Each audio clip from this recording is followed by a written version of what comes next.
ذی الحج اسلامی سال کا آخری مہینہ ہے اور محرم اسلامی سال کا پہلا مہینہ ہے۔ ذی الحج کا چاند جب طلوع ہوتا ہے تو سب سے پہلے ایک نبی کی یاد آتی ہے اور اس نبی کے بیٹے کی یاد آتی ہے۔ محرم کا چاند جب طلوع ہوتا ہے جو سب سے پہلا تخیل ذہن میں آتا ہے اس تخیل کو حسین کہتے ہیں۔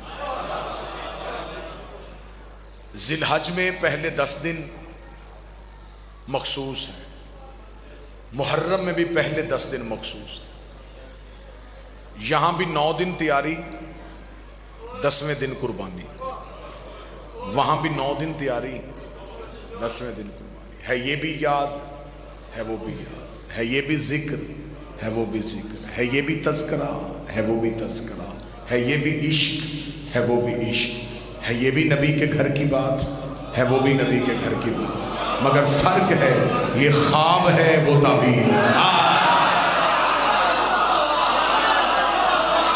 یہ خواب، بسم اللہ سے، یہ خواب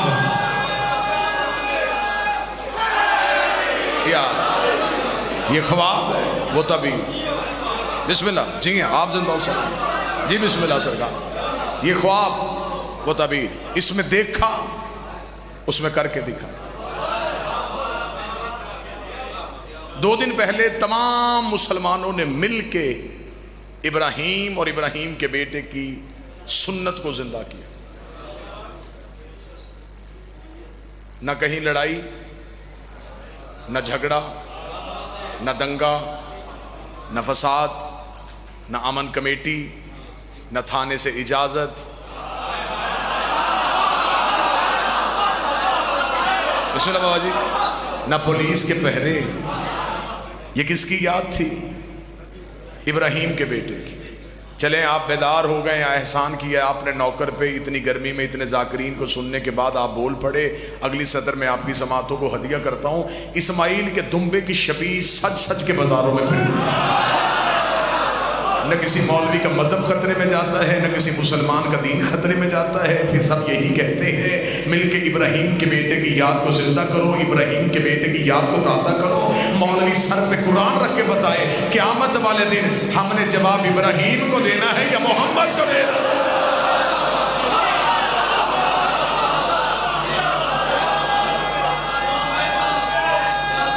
بسم اللہ سرکار، بسم اللہ۔ کیا رسول ہم سے پوچھے گا نہیں کہ ابراہیم کے بیٹے کی یاد تم نے اکٹھے کی؟ رسول کے بیٹے کی یاد میں ہم اکیلے؟ قربانی شیعوں نے کی، گوشت اہل سنت کے گھروں میں گیا، قربانی اہل سنت نے کی، گوشت شیعوں کے گھروں میں۔ کسی سنی نے یہ کہہ کے گوشت کی پلیٹ واپس نہیں کی کہ یہ شیعوں کے گھر سے آئے۔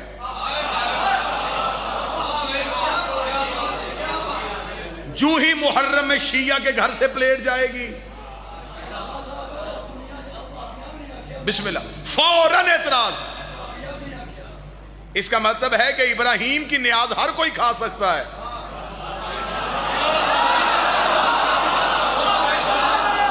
بسم اللہ سرکار۔ یا لہذا میری اہل سنت اگر میرے کو بھائی تشریف فرمائے، میری اس سے گزارش ہے جیسے ابراہیم کے بیٹے کی یاد بنائی ویسے ہی رسول کے بیٹے کی یاد بناؤ۔ تم ماتم نہیں کر سکتے، ماتم نہ کرو، ذکر میں آؤ۔ اعتراض ہم پہ یہ ہو جاتا جی ہم مجلس میں آنے کے لیے تیار تھے لیکن کروانے والے شیعہ تھے۔ میں شیعہ قوم کا سب سے چھوٹا ذاکر ہو کے اتنے بڑے ملک کے اجتماع میں اعلان کر کے ویڈیو کیمرے کی موجودگی میں کہہ رہا ہوں، اگر تم شیعوں کی وجہ سے مجلسوں میں نہیں آتے تم اپنی مسجدوں میں حسین کا ذکر کرواؤ، ہم آتے۔ تم کرواؤ، ہم آتے۔ ہمیں کسی مذہب سے کوئی نفرت نہیں، تم اپنی مسجدوں میں حسین کا ذکر رکھو، ہم آئیں گے۔ یہ بار بار ہم آپ کو بلاتے ہیں، کس لیے بلاتے ہیں؟ شیعہ کرنے کے لیے نہیں، حسینی کرنے کے لیے۔